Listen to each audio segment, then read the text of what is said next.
¿Qué tal, amigas y amigos en todo el país? Bienvenidos a Mesa de Análisis Salud. Este es un programa del Sistema de Radio y Televisión de la Universidad Católica de Santiago de Guayaquil. Los saluda una vez más el doctor Jesse León, su amigo, quien está con ustedes en sintonía en el 1190 en la radio y en el canal 42 en el UHF o también en el canal 74 en TV Cable. Además, estamos presentes en todo el territorio nacional, incluyendo las Islas Galápagos, y llegamos a todo el mundo a través de www.ucsg.edu.es. En nuestros primeros programas hemos venido tratando de diversas especialidades médicas a nivel general, pero en esta ocasión queremos abordar ya enfermedades comunes que sorprenden a la persona y a veces de una forma inesperada, como es el caso de la apendicitis. Sabremos en qué consiste la apendicitis, cuál es la función de este órgano en nuestro cuerpo, cómo debemos cuidarnos, pero vamos a tratar de este tema con nuestro invitado de hoy, el doctor Jimmy Mendoza, quien es un cirujano general muy famoso y querido por todos nosotros. Doctor Jimmy Mendoza, bienvenido y gracias por acompañarnos en el set de radio y televisión de UCSG. Doctor Mendoza, para entrar en conversación, díganos usted, ¿qué es el apéndice? El apéndice es un órgano que en la escala zoológica realmente está en fase, digamos así como que está en fase de extinción, si podemos llamarlo de esa manera. En alguna ocasión sirvió como un órgano linfático de defensa. La estructura en sí del apéndice es linfoidea. Se considera que es, entre comillas, la amígdala de los intestinos. La función principal que se ha demostrado de este órgano es como un cementerio de bacterias patógenas, ¿no?, que está en la frontera, digamos así, entre el intestino delgado y el intestino grueso. Generalmente este órgano suele degenerar en la edad avanzada, sin embargo en ocasiones no ocurre así y se puede inflamar, ¿no? Así que este órgano realmente no es un órgano indispensable para la vida, se puede carecer del mismo. Sin embargo, aquella persona que ya no la tiene, de alguna u otra manera, su intestino está de repente al margen, ¿no?, de este órgano, se puede colonizar tranquilamente el colon y ocasionar problemas serios. Una pregunta, doctor Mendoza, porque yo he leído, igual que usted, pero quizás nuestras amigas que nos están siguiendo tienen una duda. Yo he escuchado que hay amígdalas en el cerebro, hay amígdalas en la garganta y hay amígdalas en el abdomen. ¿Podría darnos la diferencia entre estas tres? Pues sí, realmente en lo que se refiere a las amígdalas a nivel cerebral, en el encéfalo, son estructuras que tienen forma de amígdalas, no tienen ninguna función realmente de ese género. Las más conocidas son las amígdalas faríngeas, ¿no? Tenemos alrededor de la encrucijada oral, en la entrada a la parte aerodigestiva, que son realmente las consideradas amígdalas verdaderas, ¿no? Y obviamente a nivel intestinal tenemos este órgano que tiene mucha similitud en cuanto a la función. Sería como un filtro para evitar infecciones, crecimiento de bacterias como nocivas un cementerio de bacterias, así es. Correcto. Y específicamente, ¿en qué parte del abdomen se ubica la apéndice en los seres humanos? Bueno, básicamente a nivel médico hablando se consideran 6 cuadrantes en el abdomen. Este ocupa el cuadrante inferior derecho, ¿no? Por eso se llama o fosa ilíaca derecha. Es un cuadrante que va a ser distinto en la mujer y en el hombre, puesto que en el hombre por anatomía los genitales están en el exterior del cuerpo, a diferencia de la mujer que los tiene dentro de la pelvis y a veces intraabdominalmente. Entonces, esta forma, la sintomatología va a ser distinta en la mujer que en el hombre, ¿no? Y hay que tener en cuenta esto, porque hay que descartar una serie de enfermedades que pueden simular un cuadro apendicular, cuando en realidad el cuadro es otro. Correcto. Y dígame una cosa, doctor Mendoza, como usted está hablando de anatomía entre hombre y mujer, me imagino que también habrán diferencias en las edades de las personas. ¿Existe esto o es idéntica a toda edad en el ser humano? No. Realmente se considera que la mayor parte de las veces quienes padecen de esta enfermedad a veces son las edades extremas de la vida. Los recién nacidos generalmente no están, sino un poquito más crecidos, los niños y a veces los gerontes, los adultos mayores, ¿no? Sin embargo, también los adolescentes también presentan este cuadro. El apéndice suele estar en una posición generalmente pélvica, pero en ocasiones por anatomía ya congénita, el apéndice puede estar arriba, puede estar muy por encima, incluso en el reborde costal, ¿no? O sea, acá arriba. Acá arriba. No en la fosa ilíaca derecha, en sino el lugar en el nivel donde de la, generalmente debajo de la las gente costillas considera del lado que es el derecho. hígado, así es. Debajo del ¿no? hígado. Entonces, esas situaciones atípicas son las que nos ponen a dudar en un diagnóstico de determinado paciente. Nos pone difícil porque es atípica la localización y por ende la sintomatología, el dolor va a ser localizado a otra región, irradiado a otro sitio y nos va a oscurecer el diagnóstico. Una pregunta. Por lo que usted menciona, el apéndice sería como una lombriz, como un dedo que estuviera sobresaliendo del intestino, ¿no es cierto? Que es un divertículo. Y se puede mover hacia un lado a otro. ¿Siempre está fijo? ¿Está sujeto? No, al igual que las otras estructuras del cuerpo, ningún órgano es exacto, está hecho simétricamente. Asimismo, el apéndice puede estar libre en cavidad, puede estar subseroso, o sea, envuelto, totalmente cubierto por serosa intestinal, por peritoneo, puede estar detrás del colon, detrás del intestino, tiene múltiples variaciones. Y de acuerdo a eso también la sintomatología. A veces está dirigido hacia atrás, lo cual da un dolor similar a problemas de tipo renal, de cálculos renales, y puede también incluso confundirse con este cuadro. Yo he visto, y hemos estudiado usted y yo, mi querido Jimmy, que puede estar en el lado derecho y en el lado izquierdo. ¿Cómo se llama esa patología? Eso es un cuadro conocido como situs inversus, en el cual pues los órganos que deben estar al lado derecho están al lado izquierdo. Correcto. ¿No? Es decir, por ejemplo, el apéndice que debería estar en la fosa ilíaca derecha está en fosa ilíaca izquierda. Todos los órganos están completamente están al en revés. otro lugar. Están Así como es. en una imagen en espejo. Así es. Ya. Ahora, Jimmy, doctor Mendoza, ¿qué hacemos? ¿Qué hacemos nosotros como para saber si una persona tiene apéndice? ¿Qué síntomas tiene una persona para que nuestras amigas que nos están siguiendo, nuestros amigos que son fieles seguidores de este programa, de este canal, puedan tener una orientación para saber, sospecho o no, que tengo apendicitis? Ok, el cuadro clínico generalmente a veces es típico, ¿no? Es el que se llama el cuadro clínico de libro. Generalmente los pacientes, el primer síntoma que presentan es un malestar a nivel de lo que le llaman la boca del estómago. Aquí abajo del huesito Exactamente. Sifoides. Un síntoma que siente como llenura, ¿no? Un malestar ahí, a veces dolor de tipo urente, como que se llenan de gases, generalmente unas 12 horas antes, por algo que se conoce como un piloroespasmo. O sea, la parte siguiente del estómago se contrae con fuerza y produce esa molestia. Generalmente, a veces también dolor alrededor del ombligo, que conocimos como periumbilical, para por último el dolor localizarse en el cuadrante inferior derecho o fosa ilíaca derecha. Es decir, va en la sobre parte la superior, derecha. después va a la parte media y finalmente en la punta derecha del abdomen. A nivel sobre la ingle. A nivel de la ingle. En un punto equidistante entre el ombligo y la espina ilíaca anterosuperior. ¿No? ¿Y eso es siempre en todas las edades? Porque usted mencionaba también, mi querido doctor, que tenemos las variaciones marcadas en los extremos de la vida. ¿Cómo detecta usted una apendicitis en un niño, en un pequeño, en un infante? Bueno, tenemos básicamente dos tipos de pacientes en los cuales el diagnóstico se torna un poco difícil. Y es un lactante, el cual no podemos interrogarlo, por ejemplo. El niñito tan solo llora, tenemos el abdomen distendido, y las patologías en ellos, pues, es sumamente difícil también, puesto que se puede confundir con otras patologías, por ejemplo, una intussusección. Es decir, que el intestino se mete en el intestino. Se mete dentro del mismo como en telescopaje. Correcto, como un telescopio que ingresa y sale del propio intestino. No sé, esos cuadros pueden provocar dolor, puede ser un problema de estenosis pilórica, muchas patologías, ¿no? Generalmente estos pacientes son valorados primeramente por un pediatra, que va a descartarnos otra patología, que puede ser incluso parasitosis, con un dolor, una giardiasis, por ejemplo. O sea, parásitos también pueden confundir el provocar cuadro un dolor apendicitis exquisito. fácilmente. ¿No? Incluso el mismo parásito puede ser el causante de la apendicitis.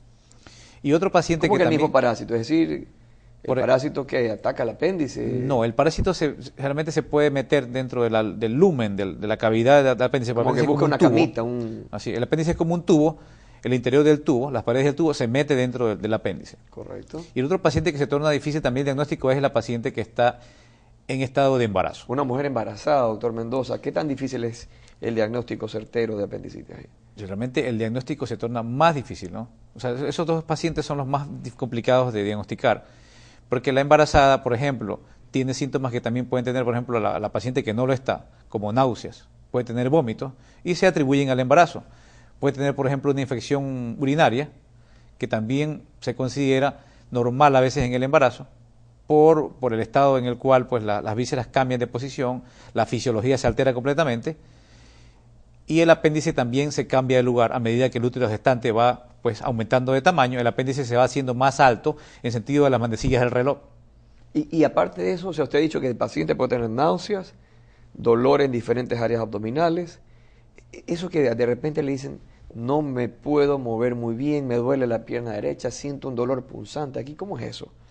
Eso depende, generalmente son apéndices que están fijas, son apéndices que están más en localización... Inmóviles, ¿no? Sí, no se mueven, ¿no? Esas apéndices tienen relación con estructuras a veces nerviosas o a veces ureterales, ¿no? El ureter es el conducto que lleva la orina del riñón a la vejiga, entonces a veces producen dolores similares a un cólico renal, ¿no? O en ocasiones pues el apéndice está tan inflamado que está tirado hacia la espalda, digamos así, al recto peritoneo, y produce un dolor similar a un dolor neuropático que se irradia a la pierna a través del músculo psoas, que se llama, ¿no? Es un músculo que está en la espalda y se va hacia la pierna. Entonces por eso se irradia el dolor a la pierna y nos da esa característica típica. Y dígame una cosa, ¿y estos pacientes presentan, aparte de náusea, dolor, vómito, hay cambios de temperatura y fiebre? Porque algunas personas dicen, tengo fiebre, ¿será que tengo generalmente apéndice? suelen tener alza térmica no tan alta. No es muy alta al inicio. Generalmente 38,5, 39.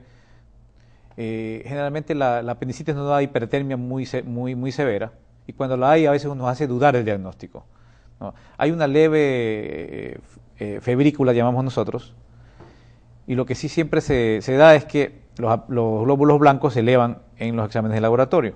Entonces lo que hacemos es el diagnóstico básicamente de la apendicitis, es lo que nosotros llamamos el diagnóstico clínico. El diagnóstico se basa en el interrogatorio del paciente y en el examen físico, o sea, el tocar, el valorar el abdomen, auscultarlo, hacer maniobras que son muy, llamamos nosotros, patognomónicas. Son maniobras que nos descartan 100%, son signos, ¿no? Por ejemplo, el hacer maniobras como palpación profunda, comprimir el abdomen y aflojar bruscamente, lo cual se conoce maniobra del rebote. Hay síntomas. O sea, usted mete la mano y lo suelta bruscamente. Y la suelta, exactamente. Ingresa y suelta. Y hay un dolor exquisito. El paciente en ese momento se queja y hasta si llora. Si el paciente se queja, es posible que tenga apendicitis. Así es. O sea, signos peritoneales. Ya. ¿Y con qué otra cosa se ayuda usted, doctor Mendoza, para poder diagnosticar apropiadamente una apendicitis? Si tenemos un armamentario bastante grande hoy por hoy, al paciente, más que todo si es mujer, se le solicita una sonografía, un eco de abdomen y pelvis, que haga un rastreo completo, ¿no? En el cual al apéndice lo pueden visualizar, si el ecografista es muy experto, incluso le ponen el Doppler para ver si tiene vascularidad, para diferenciarlo de otros órganos que pueden estar causando el mismo problema, ¿no? Por ejemplo, a la mujer se le hace poner del lado derecho. De esta forma, por ejemplo, el útero y los ovarios por gravedad tienden a caer hacia ese costado, y si el dolor disminuye, se considera que puede que no sea apendicitis aguda. Sea una cuestión más de órganos sea por uterino o de de trompa o de ovario, ¿no? Dentro de esto, ¿qué tan eficaz es el empleo de tomografía axial computada, una tomografía? Sí, en estadios iniciales, la tomografía no está indicada. Generalmente la dejamos para cuadros un poco más avanzados, en apendicitis aguda ya de mediana evolución, o cuando realmente el apéndice está complicado, cuando se ha perforado, ha ocasionado una peritonitis o un absceso, que es una colación de pus intraabdominal. Correcto. Mi doctor Mendoza, ¿qué le parece si me permite pedirle un stop a su brillante exposición para pedirle que nuestras amigas y amigos tengan una pausa, la primera de esta mesa de análisis de salud, para luego esto regresar y seguir dialogando con el doctor Jimmy Mendoza sobre este apasionante tema, la apendicitis? Recuerden ustedes que pueden escucharnos también a través del 1190 en Radio AM o a través de la página web en www.ucsg.edu.edu.es. Ya volvemos. Entonces, ¿qué le hace?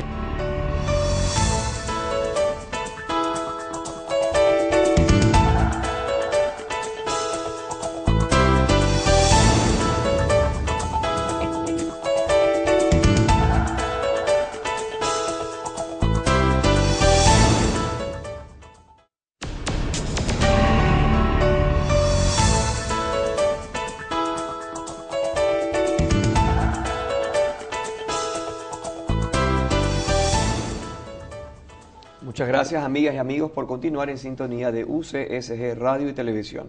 Estamos en la entrevista del tema de hoy, apendicitis, con el querido amigo y doctor Jimmy Mendoza Coveña. Mi doctor Mendoza, estamos aquí en el receso conversando y nos decía César, el jefe de piso, que él había escuchado pues allá en su barrio, en su zona, de que de repente cuando uno tiene la sospecha que hay apendicitis y recoge la pierna y se va y si viene el dolor, podría ser apendicitis. En su experticia, en su conocimiento, en su práctica, ¿es eso real o es simplemente un mito, un tabú? No, realmente eso es relativo. La mayor parte de las veces tiene relación. Aquí el signo de la pierna, al hacer recoger la pierna derecha más que todo porque el músculo que les hablaba al inicio, el músculo psoas ilíaco que se llama, ese músculo se inicia en la columna y se une a otro músculo que va a la pierna. Cuando el apéndice está en relación con ese músculo y lo está inflamando de alguna forma, el signo va a ser positivo. Pero si el apéndice está libre, por el contrario, no va a tener se le hace levantar las piernas y el dolor pues no tiene ninguna relación con el movimiento. Correcto, perfecto. Ahora, usted mencionó hace unos instantes en el primer bloque que también tenemos un caso pues muy sui generis, muy aparte, y es el hecho de que en las mujeres en estado de embarazo, la mujer embarazada tiene pues muchos bemoles. Perdón, el hecho de por sí estar en un estado fisiológico diferente, que es su proceso gestacional, su embarazo, y agregarle un proceso patológico, como es el caso de apendicitis, me imagino que hace más difícil, porque una mujer embarazada no puede recibir rayos X para poder hacer un diagnóstico de repente, como lo que usted mencionaba, pero sí puede recibir una ecografía. Así es. Ahora, la otra pregunta, ¿qué otra cosa puede utilizar usted para diagnosticar apendicitis en una embarazada? En la embarazada, el eco no nos sirve tanto. Exámenes de laboratorio. Dependiendo de la semana del embarazo. Si está en fase inicial, se la considera más o menos igual a una paciente que no lo está. Pero a medida que el útero va creciendo, va ocupando la parte inferior de la pelvis va desplazando los y va desplazando internos. todas las estructuras, entonces ya no nos sirve de mucho. Como le digo, las primeras semanas, sí. En las últimas semanas, más que todo, cuando ya está en el tercer trimestre, cuando ya se va a terminar el embarazo, el diagnóstico también es mucho más difícil, ¿no? Asimismo, el abordaje quirúrgico se torna más difícil y generalmente también las mismas pacientes son más delicadas, ¿no? Son más propensas a tener problemas de parto pretérmino, ¿no? El paciente, o la paciente en este caso gestante, con un apéndice inflamado, pues si es que no se trata a tiempo, se puede complicar con perforación, con peritonitis y con muerte fetal, y a veces hasta muerte materna. Terrible, realmente escuchar estas cosas, doctor Mendoza, es decir, que usted cuando se enfrenta a un caso de una mujer gestante, embarazada, con apendicitis, realmente debe estar, pues, como siempre, encomendado a Dios y pidiendo que todo salga de la mejor manera posible. ¿Qué ha dicho usted hace un instante? Que puede haber una secuela, una progresión normal del estado patológico, del estado completo de la enfermedad. ¿Podría mencionarnos qué sucedería si una persona no recibiera atención en etapa temprana? ¿Cómo progresa la evolución de la apendicitis? Bueno, partiendo de la premisa de que la apendicitis es de un diagnóstico que 100% es quirúrgico, ¿no? Aunque existen excepciones en las cuales aparentemente el apéndice se inflamó y digamos que como que se desinflamó. La mayor parte de las veces no ocurre eso. El apéndice que se inicia a inflamar, que se inflama, termina en dos situaciones. O se gangrena, se le pierde la circulación, completamente digamos así como que se muere el apéndice, consecuentemente se va a perforar, o aumenta la presión dentro del interior del apéndice y revienta o explota. Explota solita el apéndice. ¿No? En ese caso, pues, produce la peritonitis un poco más rápida. Es un poco más abrupta en relación a cuando se gangrena, porque cuando se gangrena, y digamos así como que se echa a perder el apéndice, demora más en establecerse el cuadro como la peritonitis, porque se riega al interior el contenido fecal, ¿no? Entonces se establece una reacción peritoneal excesiva, entonces se comienza a verter heces dentro de la cavidad, se produce líquido peritoneal en mayor cantidad, se produce pus, ¿no? Y esos casos, pues cuando se llega a ese estado, el paciente se está en una condición muy grave, que si no se opera, pues puede fallecer.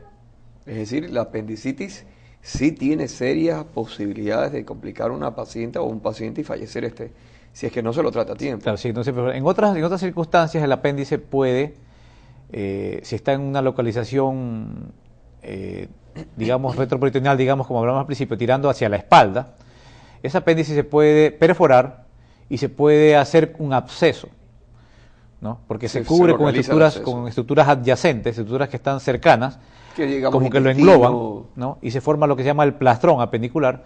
Y esos pacientes generalmente pueden estar 15 días y van porque tienen generalmente fiebre, una apendicitis. Es decir, realmente aguda. Una respuesta de defensa del cuerpo maravillosa. Esos son los pacientes pero que realmente es peligroso también. Así ¿no? es, puede ser peligroso, pero esos pacientes realmente no fallecen porque no se les hace una peritonitis generalizada, sino focalizada. Sino localizada o focalizada. Correcto. Ahora, doctor Mendoza, usted me dice que hay un paciente que, pues, desde que inicia el cuadro apendicular, pues, digamos, horas o días, ¿cuántos días máximo puede estar un paciente con cuadro muy agudo? Generalmente depende del paciente.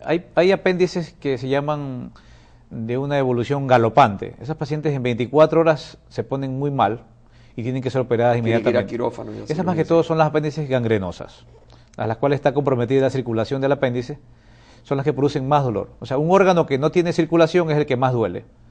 A eso llamamos, por ejemplo, el infarto, porque es un infarto del apéndice que se produce. ¿Ah, sí? Los pacientes acusan más dolor, ¿no? Generalmente en 48, 72 horas el paciente debe ser diagnosticado y operado en ese lapso de tiempo. Inmediatamente.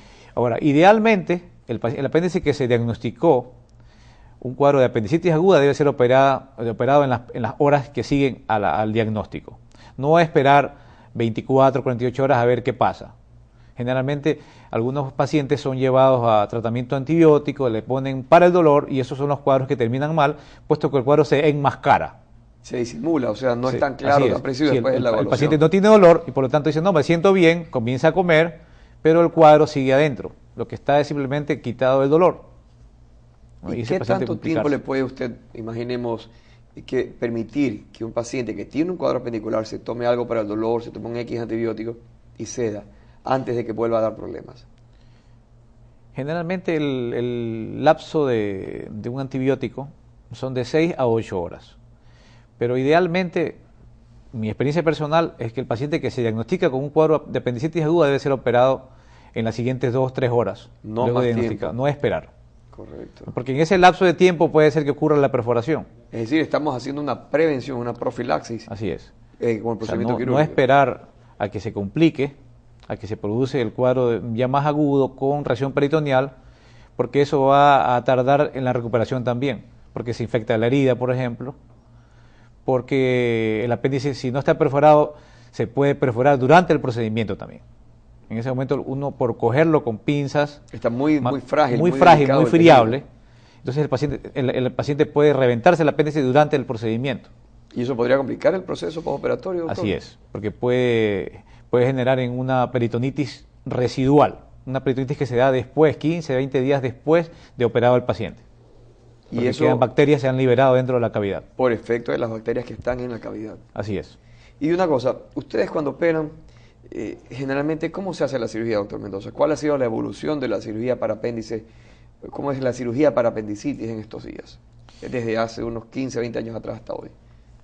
Bueno, tradicionalmente la cirugía del apéndice ha sido por vía convencional, vía abierta, ¿no?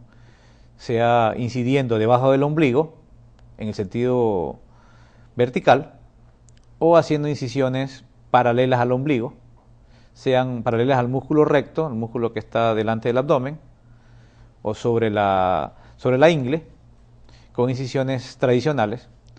Esa ha sido la conducta quirúrgica tradicional. Más o menos de 30 a 40 años para acá, el procedimiento ha cambiado, puesto que el diagnóstico ha mejorado también, y tenemos, con el advenimiento de la cirugía laparoscópica, que hoy por hoy la mayor parte de las cirugías se hacen por esta vía. Pequeñas incisiones. Por pequeñas incisiones y cirugía guiada por video. Es la que mejor diagnóstico nos da porque nos permite visualizar todo el contenido abdominal y, por ejemplo, lo que hablábamos al inicio, en la mujer, por ejemplo, podemos descartar que sea un quiste torcido de ovario, un problema de trompas, ¿no?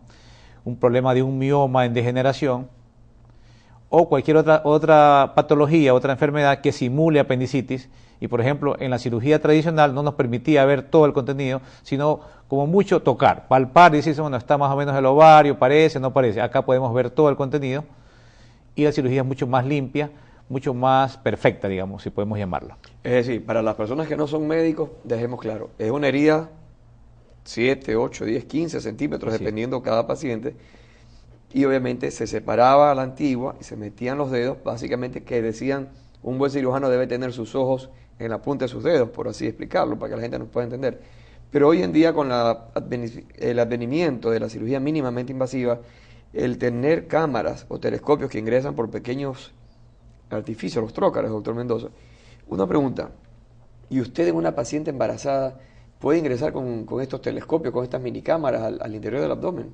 Sí, hasta el segundo trimestre se puede O sea, hacer por laparoscopia. hasta el sexto mes más o menos podemos meter una Y camarita. todo depende también porque a veces el útero puede crecer lateralmente, entonces se torna un poco difícil. Ahí hay mucho riesgo de perforación uterina y de que el feto pueda complicar también su oxigenación, porque en la laparoscopía, si sabemos algo al respecto, pues se introduce gas. ¿Qué gas insufla. utiliza usted, doctor? ¿O qué Se gas utiliza CO2? CO2, Dióxido de carbono. dióxido de carbono, ¿no? Entonces ese gas, si se pone mucha presión, puede ocasionar hipoxia fetal, o sea que el feto, el producto en este caso, disminuye su oxigenación. Con las complicaciones que esto trae. Entonces ahí en esos casos es mejor hacer una técnica abierta, con mínima incisión igual, pero mucho más factible y con menos reacción, más que todo irritabilidad uterina. O sea que al mover mucho el útero puede desencadenar que se nos venga el parto antes de Una tiempo. amenaza de parto, incluso Así una es. amenaza de aborto sería más bien este paso. Caramba, qué cosa más interesante. Ahora, doctor, eso que nosotros hemos estado con usted en congresos afuera, el hacer cirugía por una sola incisión a través del ombligo, ¿qué tan preciso puede ser para un caso de apendicitis? Me imagino que debe ser buena para casos de apéndices iniciales. Exactamente. El cuadro perdón, en este caso, la técnica del single port, o puerto único, es bastante buena, pero a veces, por ejemplo, si el apéndice está muy complicado, no es conveniente. Mejor es hacerlo por la cirugía laparoscópica tradicional, porque, por ejemplo, como bien lo dijo, si es en fase inicial no hay lío, no hay problema porque el apéndice sale limpia. Pero si el apéndice está con pus, está complicada, Requiere más es mejor hacer instrumentación. otras incisiones para evitar que se nos infecten, más que todo si es el ombligo, el puerto único, se va a infectar y va a ser más complicado. Ok. Doctor, aparte de eso, una persona que se acaba de hacer una cirugía laparoscópica o una cirugía convencional, ¿qué diferencia existe entre la una y otra en el postoperatorio, en la recuperación? ¿Es lo mismo? ¿Va a quedar con igual evolución o tiene ventajas la una sobre la otra? No, en este caso la laparoscopia en ventaja supera a la tradicional, puesto que el diagnóstico va a ser más exacto, el tratamiento va a ser más adecuado, porque se puede visualizar todas las estructuras dentro del abdomen, la movilidad intestinal no se retarda, porque no se introduce en ningún momento la mano del cirujano dentro del abdomen, sino más bien utensilios que son nuestras pinzas de laparoscopia, que realmente no alteran en nada el medio interno. Entonces la recuperación va a ser mejor, puesto que va a tener menos dolor el paciente, se va a poder deambular más rápidamente y la incorporación al trabajo, a la actividad cotidiana va a ser mucho más precoz. Va a haber menos incidencia de que se infecten las heridas, ¿no? En relación a la cirugía tradicional, que va a tener más dolor. El paciente más o menos demora unas 2 semanas más en recuperarse en relación a la vía laparoscópica. Es mucho más lento, es más doloroso, hay más riesgo de hernias, de sangrado, de infección, en relación a la laparoscópica, en la convencional, entonces, doctor Así Mendoza. es. Ahora, ¿todo paciente puede ser sometido a una cirugía laparoscópica o hay restricciones de repente para una laparoscopía en el caso de una apendicitis? Generalmente casi todos los pacientes pueden beneficiarse de esta técnica, excepto algunos pacientes, por ejemplo, aquellos que tuvieron muchas cirugías en el abdomen, han tenido cesáreas, cirugías de intestino, de útero, vesícula, tienen a veces hasta 10 cirugías. En esos pacientes, digamos que de repente hay que tenerlo un poquito como con pinzas y decirse, bueno, este paciente eventualmente se puede intentar hacer por laparoscopía para, si es que se lo puede realizar de esta forma, bien, y si no, pues se convierte el procedimiento de laparoscópico a tradicional o a abierto. Y aquí el paciente, por ejemplo, que está muy en malas condiciones generales, aquel anciano que tiene problemas cardiogénicos, ¿no? Tiene cardiopatías, enfermedades del corazón, que no no permiten hacer una insuflación adecuada del abdomen. Y eso que tienen también de repente esas adherencias, doctor Mendoza, como lo que usted mencionaba, ¿hay algún riesgo de repente que usted rompa alguna adherencia o impida de repente ingresar apropiadamente con el Generalmente la visualización por laparoscopía es mejor para liberar adherencias. Es mucho más conveniente, es más seguro. Realmente, yo personalmente a todo paciente le ofrezco primeramente la alternativa por laparoscopia. O sea que esa es la regla de oro, es la primera. Hoy por hoy es el gold estándar, así es, la regla de oro. Y después, si es que hubiera alguna complicación, se le explica que puede ser transformada. Sí, en ocasiones, por ejemplo, en apéndices que están muy edematizadas, muy hinchadas, a veces los orificios hay que ampliarlos un poco, puesto que a veces en el momento de sacar el apéndice de la cavidad abdominal se puede romper dentro del abdomen o dentro del espesor del orificio, infectando el puerto. Entonces hay que aumentar el diámetro del orificio. Para poder extraer la pieza quirúrgica con facilidad. A veces lo metemos en un guante, por ejemplo, tenemos unas bolsas especiales para extracción más que todo cuando está infectado.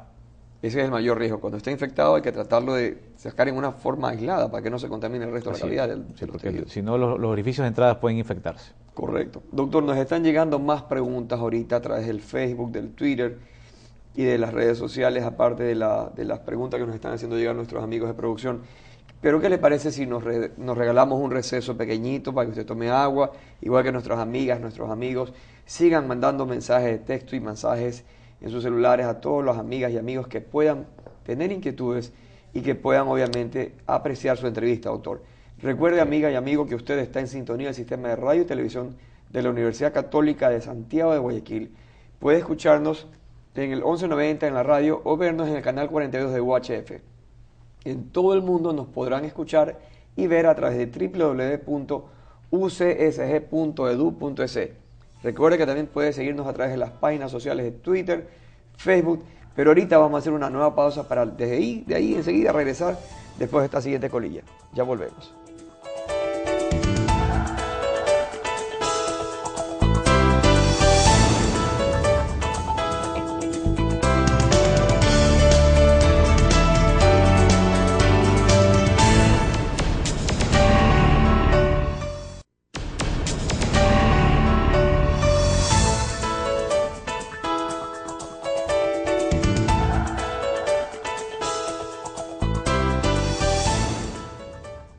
Gracias, amigas y amigos, por continuar en sintonía de UCSG Radio y Televisión. En este día, la entrevista es sobre un tema importantísimo, apendicitis. Nuestro invitado, el famoso doctor Jimmy Mendoza, un prestigioso cirujano de la ciudad de Guayaquil, oriundo de Manabí, que obviamente nos honra con su presencia. Doctor Mendoza, dentro del receso, estábamos conversando que usted ha tenido casos difíciles. Y esos casos difíciles son aquellos pacientes, por ejemplo, con una obesidad mórbida severa, pacientes que tienen más de 100 libras o más de exceso de peso. ¿Cómo hace usted para operar a esos pacientes cuando tienen una apendicitis aguda? Retomando lo anterior, a esos pacientes es más clara la indicación por laparoscopía. ¿Es mejor operarlos laparoscópicamente? Es mejor por laparoscopía, puesto que por el mismo índice de masa que tienen, la pared de esos pacientes es mucho más gruesa y obviamente hay que abrir más incisiones muy amplias, muy largas, muy extensas, que pueden ocasionar en lo posterior pues más incidencia de hernias. Entonces es mejor por laparoscopía, más o menos el 99% de las veces es mejor hacer inclusive con peritonitis a estos pacientes obesos, puesto que la exposición es mejor. Doctor, usted ha mencionado dos palabras perdón, que son sinónimos de dolor de cabeza, de preocupación y posible muerte: apendicitis, peritonitis. ¿Son lo mismo que puede ser la una, que es la otra, o qué diferencias hay entre ellas? No, realmente no son sinónimos, aunque se parecen. La apendicitis es el cuadro de inflamación del apéndice, que puede llevar o conducir como denominador común a la peritonitis. Por ejemplo, cuando se gangrena o cuando se perfora. La peritonitis en sí es un cuadro de respuesta de todo el abdomen a un cuadro inflamatorio perforativo. Por ejemplo, se puede perforar el colon, se puede perforar una úlcera gástrica, una úlcera duodenal, liberándose el contenido de estas vísceras al interior del abdomen, ocasionando una irritación que es la peritonitis. Es decir, peritonitis es una gran infección, una gran irritación por alguna perforación o por qué afecto o efecto infeccioso. Así es. Pero apendicitis es la que puede posteriormente Puede terminar también en peritonitis. Y para retomar, apendicitis puede ser, o es mejor dicho, una de las causas que desarrolla la peritonitis. Es una de las más frecuentes. Con eso yo creo que las amigas y amigos que nos están siguiendo van a tener mucho más clara la diferencia entre apendicitis y peritonitis. Le pregunto esto porque la jefa mía, doña Nancy, me dijo, oiga Jessy, pregúntale eso de una vez al doctor que está aquí, saquémosle provecho, saquémosle el jugo. Doctor, usted que ha hecho mucho lo que es cirugía de trauma, cirugía de complicaciones, usted también estaba en el Hospital Bernaza, me acuerdo, como cirujano allá en el área de cuidados intensivos. Esos pacientes que son de repente inmunosuprimidos, un paciente por ejemplo con VIH positivo, ¿qué dificultad o qué tan problemático o qué tan necesaria es hacer una cirugía muy rápida para un paciente con VIH? Bueno, realmente en cuanto a rapidez como tal, no existe. Lo que hay que tomar un poco en cuenta es que este paciente, pues, la cirugía debe ser lo más exhaustiva para evitar sangrados, por ejemplo. El no comprometer vasos sanguíneos, por ejemplo, sea en la incisión cuando uno hace por vía tradicional o por la laparoscopía, porque el paciente, pues, al tener sangrado, nos hace más laboriosa la cirugía. Más difícil la cirugía. Y, por ejemplo, si está infectado, en este caso particularmente por el VIH, nos podemos contaminar también. Entonces, es decir, por ejemplo, usted y su equipo médico quirúrgico puede también... tenemos que tomar medidas, ¿no?, para evitar contagiarnos. Pero el paciente que tenga VIH o aunque no lo tenga, debe ser operado. Definitivamente, no es porque tiene VIH no se opera. Todo paciente que tenga un cuadro abdominal agudo debe ser intervenido. Una pregunta que ahorita dice usted, el tema de la sangre. Doctor, perdón, hay dos consultas. Hay algunas escuelas o tendencias religiosas que dicen, doctor, yo no puedo recibir transfusión sanguínea. Usted, cuando tiene un cuadro de apendicitis severa, que posiblemente tenga una apendicitis con una quizás peritonitis en curso o en camino, ¿le explica la necesidad en algunas veces o no requiere siempre de transfusión sanguínea? Generalmente no. Generalmente el paciente que requiere transfusiones sanguíneas es aquel paciente que ya está en lo que nosotros llamamos un cuadro séptico, muy grave, muy complicado, muy muy grave, el cual el paciente ha perdido sus glóbulos rojos no tanto por sangrado, sino por la misma infección. Entonces ese paciente debería ser transfundido, pero por ejemplo aquellos pacientes que tienen una tendencia religiosa, se les respeta su creencia y obviamente no se transfunde. ¿Y se los opera sin? Se los opera sin productos sanguíneos. ¿Y el resultado qué tan difícil es? Esos pacientes tienden a evolucionar a veces mal, más que todo si tienen anemias muy severas. Porque el hecho de tener una anemia muy severa, pues no oxigena bien los tejidos, esos pacientes se les infectan las heridas más, ¿no? Y obviamente algunos pacientes que se niegan a recibir sangre, si es que ha tenido, por ejemplo, digamos que el paciente tuvo una complicación hemorrágica durante el procedimiento y no hay sangre, pues ese paciente puede morir inclusive durante el procedimiento. Entonces se les explica y se les hace, pues, firmar consentimiento informado. Y en ese rato obviamente la familia entenderá que no es culpa del personal médico, paramédico, sino que obviamente hay que respetar una decisión Son religiosa. condiciones en las cuales, pues, hay que ver ahí los riesgos y los beneficios. Doctor Mendoza, en la balanza. Otra cosa, extrapolando, ¿qué tal si le llega a usted una emergencia, una apendicitis aguda? Y usted, me imagino, en las pruebas que solicita, pide también tiempos de coagulación, etcétera. O en la anamnesis, en la investigación de la historia clínica del paciente, usted se entera que este paciente tiene antecedentes de hemofilia o alteraciones de la coagulación sanguínea. ¿Qué hace usted en ese rato? ¿Cómo se manejan esos casos? Bueno, generalmente ya se ha interconsultado con un especialista en enfermedades hematológicas, un hematólogo. Idealmente él está durante el procedimiento colocando productos que aceleran o modifican ese trastorno de coagulación. Se utilizan, por ejemplo, crioprecipitados, que son sustancias para aligerar, digamos, la coagulación sanguínea. Se utilizan sustancias coagulantes, ¿no? Y en ese caso sí tiene que ver la rapidez del cirujano. En esos pacientes es mejor operar rápido, ¿no? Es decir, esos pacientes con alteraciones de coagulación, esos pacientes se les da una alternativa, una opción, sí se pueden operar. Es que igual, si no se operan, se complican. Se complican y de una pacientes forma igual tienen que ser abordados quirúrgicamente. Correcto. Todo paciente con un cuadro abdominal agudo debe ser operado, no hay otra alternativa. No hay cómo detener, no hay cómo esperar, no hay cómo perder Por lo menos tiempo. en este cuadro no. Este cuadro no lo podemos, digamos, así mucha gente dice, enfriar el cuadro. Se lo puede enfriar un poco, unas horas, hasta estabilizarlo, conseguir productos sanguíneos, coagulantes o lo que sea, y de allí ser sometido a la cirugía. Doctor, hay una pregunta aquí de las personas que nos escriben, dice, yo hago mucho ejercicio, el hacer mucho ejercicio, muchas abdominales, ¿me puede originar una apendicitis? No, no tiene ninguna Eso relación. es un mito, una cosa totalmente fuera de la realidad. No hay ninguna relación con el ejercicio físico. Acá otra pregunta que nos envían es, doctor, a mí me dijo mi amiga Susanita, esta es una pregunta de su tierra, doctor, es una pregunta que viene de Manabí. Susanita me dijo que no puedo comer la pepa del tomate. ¿Es cierto, doctor, que comerse la pepa del tomate puede originar apendicitis? Generalmente no ocurre, o sea, realmente allí es una lotería. Generalmente hay una válvula, un orificio, que separa el apéndice del intestino grueso. Si ese orificio es muy complaciente, Correcto. cualquier partícula, cualquier estructura que entre allí puede involucrarse, puede meterse dentro del contenido, en este caso apendicular, y originar, por ejemplo, a veces las pepas de uva pueden meterse también allí. Generalmente se pueden meter parásitos también.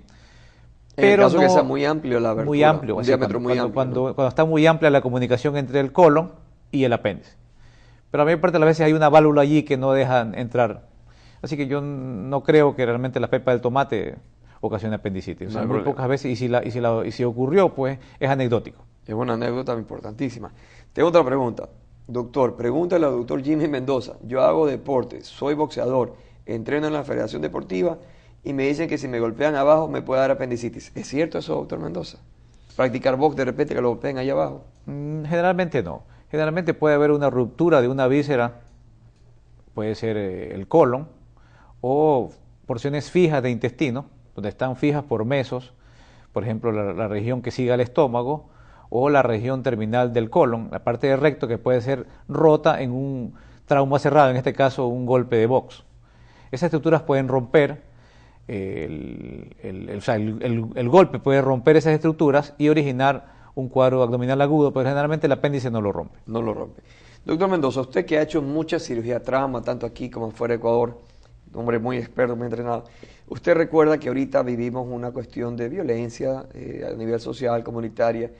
¿Qué sucedería si de repente alguien es agredido con un arma blanca, con un cuchillo o con un arma de fuego, un proyectil de una pistola, un revólver, lo que sea, y le atraviesa esa zona? ¿Cómo usted aborda esos casos? ¿Cómo sospecha que esa bala o ese cuchillo atravesó el apéndice? ¿Es un paciente que debe ser ingresado o directamente nada más a observación? Generalmente existe, sí, a veces proyectiles de arma de fuego más que todo pueden seccionar el apéndice, incluso sacarlo, completamente cortarlo, seccionarlo del apéndice. Y igualmente, así como la pepa de tomate, es anecdótico. Es anecdótico. Sin embargo, esos pacientes pueden ser vistos por laparoscopía y revisar el contenido abdominal. Allí nuevamente está indicada la laparoscopía para ver la indignidad de cualquier órgano. O sea, generalmente se mete la cámara de video y se revisa todo el contenido abdominal. Si existe, es un poco más frecuente que puedan haber lesiones, pero más que todo por proyectiles de arma de fuego, casi nunca por arma blanca. Casi nunca por arma blanca. Salvo que sea la puñalada justo en el punto donde está el apéndice. Tiene que haber sido muy de suerte, se sacó el número premiado de la lotería, muy preciso para hacerlo. Exactamente. Es decir, estamos tranquilos. Doctor Mendoza, una vez que usted le llega un paciente a su consulta, diagnostica posteriormente, tanto como ha dicho usted, la parte clínica, como exámenes de laboratorio, imágenes, y posteriormente pasa ese paciente con usted a la sala de cirugía, a la sala quirúrgica, después de que se opera un paciente con apendicitis, ¿cuánto tiempo tiene que estar en el postoperatorio? ¿Podría contarnos qué evolución tiene después de un paciente operado de apendicitis? Bueno, generalmente, dependiendo del estadio en el cual se intervino al paciente. Si es en fase inicial, el paciente, por ejemplo, es operado en horas de la mañana, en la tarde el paciente incluso puede comer, si es por vía laparoscópica. En la Si tarde es por ya. laparoscopía. Si es por laparoscopía. Por técnica tradicional, generalmente se les da alimento al día siguiente. ¿Y cuándo camina ese paciente, doctor? El paciente, si es por laparoscopía, el mismo día en la tarde puede caminar. Caminar y Por comer con abierta también tranquilidad. a veces dependiendo de la incisión. Si una incisión muy amplia, por el dolor, generalmente el paciente no tiende a deambular, ¿no? Porque tiene bastante dolor. Pero generalmente la diferencia sigue siendo ventaja para la laparoscopía en relación a la técnica abierta. Supremamente mayor. Sí, porque el paciente en laparoscopía, si el paciente no tuvo complicaciones, al día siguiente puede ser dado de alta, en relación a la otra técnica en la cual generalmente está 48 horas ingresado u hospitalizado el paciente. Un paciente operado de apéndice, ¿se baña o no se debe bañar? Porque son preguntas que la gente nos hace, mi doctor. Todos los pacientes deben bañarse. Si es que no se pueden mover, deben ser bañados ahí en la cama. Pero Si sea siempre... con baño, debe ¿Y recibir cómo baño. se debe bañar? ¿Con agua y jabón? Siempre. Sí, ¿O usted siempre. manda algún producto específico, alguna No, cosa? agua y jabón. Agua y jabón. ¿Y la herida se la debe lavar o no se la puede mojar? Sí, se la puede lavar y a veces pues hay un apósito impermeable que se lo puede dejar para que se bañe el resto y esa parte después se la hace por una curación ya quirúrgica con desinfectantes, con antisépticos muy puntuales. Correcto. Después de que usted le mandaba que camine, se duche, que coma, ¿cuánto tiempo de reposo, doctor, antes de reingresar al trabajo puede estar? De eso nuevamente vamos de acuerdo a qué vía se hizo, si fue por laparoscopía o tradicional. Generalmente en 3 semanas el paciente está restablecido completamente. Completamente, Si es que sin no hubo dolor, infección sin de vía molestias, sin quirúrgica ni riesgos. nada. Ajá. En 3 semanas está completamente habilitado para desempeñar sus actividades cotidianas. Perfecto, qué increíble. ¿Y cuándo puede volver a hacer de repente ejercicio, ir al gimnasio, ir a la piscina, ir a jugar pelota? Lo aconsejable es que sea después del 3er mes, Después del 3er mes. puesto que por más que sea laparoscopia o cirugía tradicional, si el paciente no tiene los tejidos muy débiles, pueden originarse hernias. Hernias que al principio no se van a notar, sino a veces al siguiente año o a los 2 o 3 años. Con que quede una debilidad, por muy ínfima que sea, y hay un excesivo ejercicio físico, puede degenerar en una debilidad de la pared y originar una hernia, más que todo por las hernias. Sobre todo para... Otra pregunta que siempre nos hacemos, doctor. ¿Qué puede una persona operada de apéndice comer? ¿Se puede comer un arroz con chancho, un arroz con menestra, unos huevitos criollos? ¿O qué le manda usted una dieta?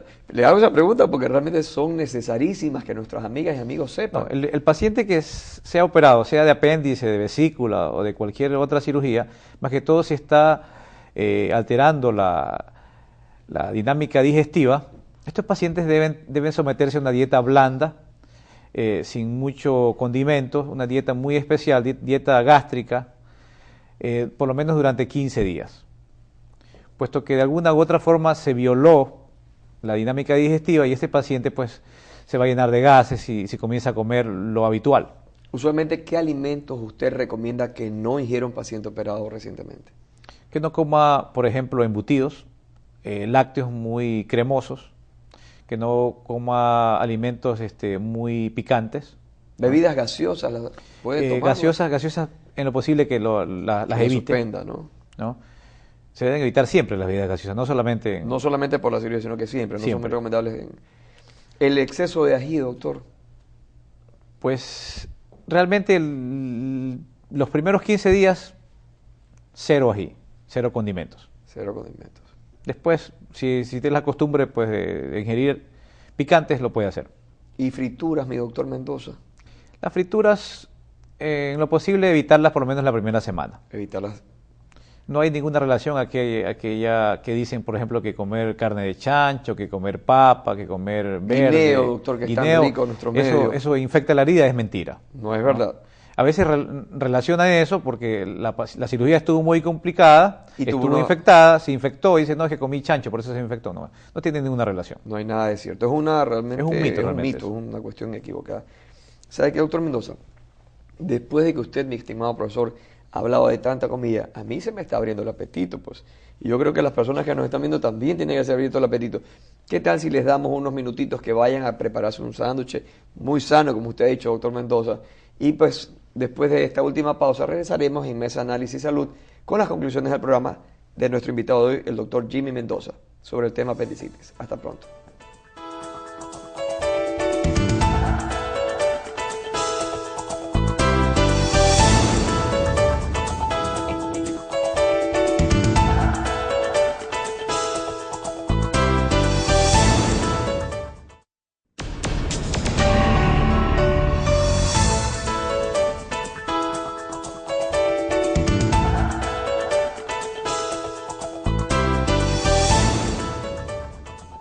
Muchas gracias, amigas y amigos, por continuar en sintonía de UCSG, Sistema de Radio y Televisión.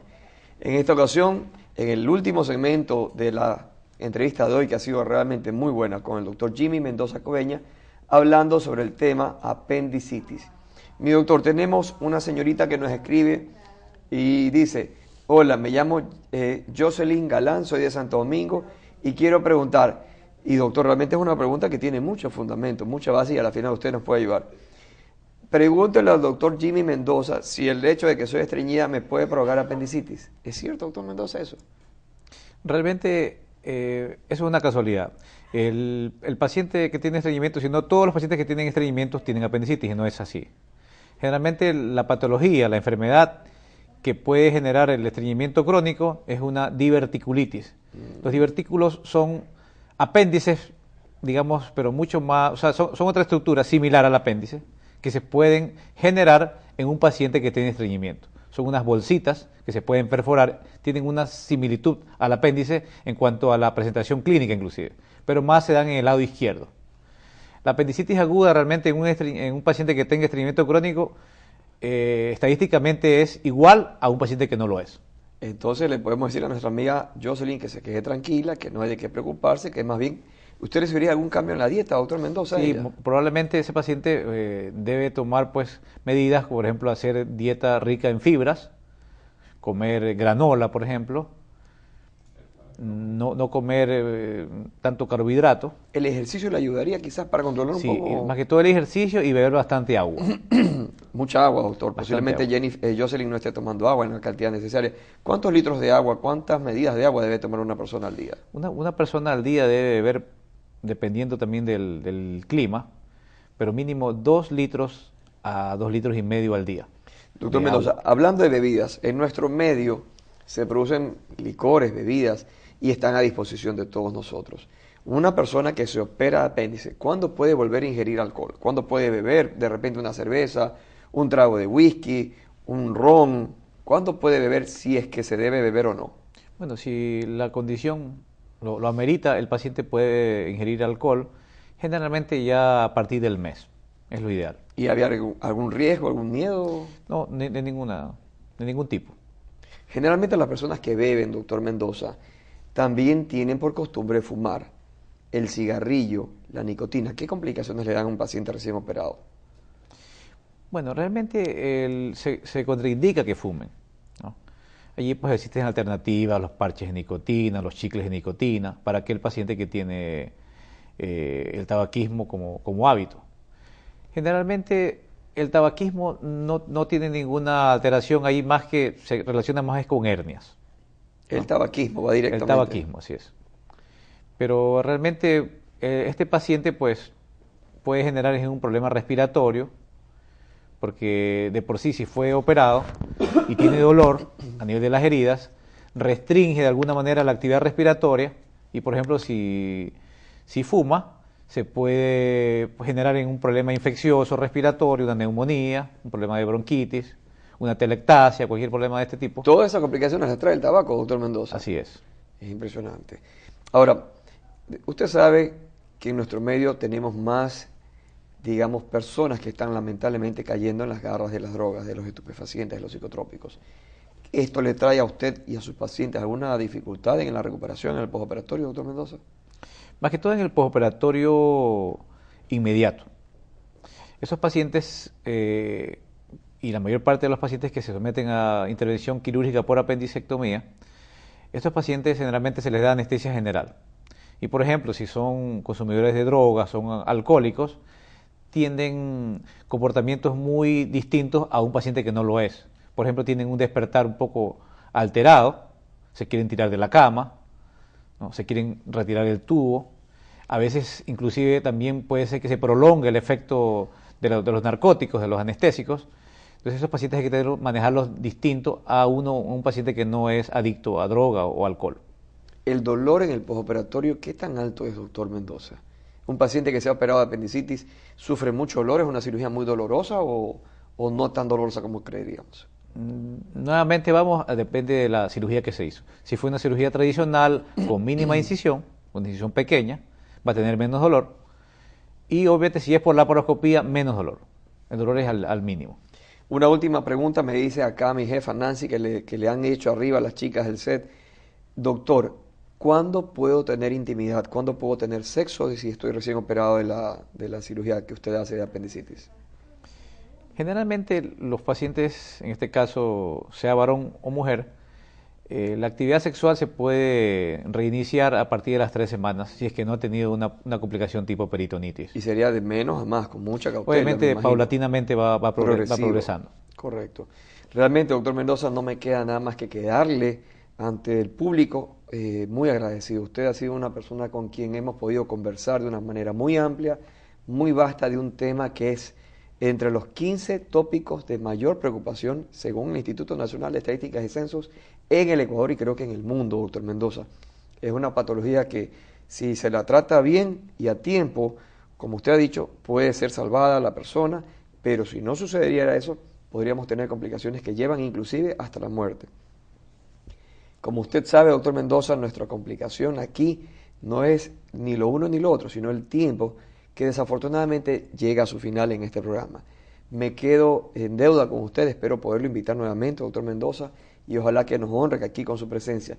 Y decirle a nuestras amigas y amigos que al despedirnos los invitamos a todos ustedes al reprise a las 13 horas y a las 21:30. Les recordamos que pueden revisar todos nuestros programas en YouTube y además escribir sus comentarios y sugerencias en nuestra página en Facebook o en Twitter, o directamente a nuestro correo electrónico mesadeanálisis@ucsg.tv. Nos vemos la próxima semana con más de Mesa de Análisis Salud. Hasta entonces les envío un fuerte abrazo de todo corazón, tu amigo el Dr. Jesse Long. Nos vemos.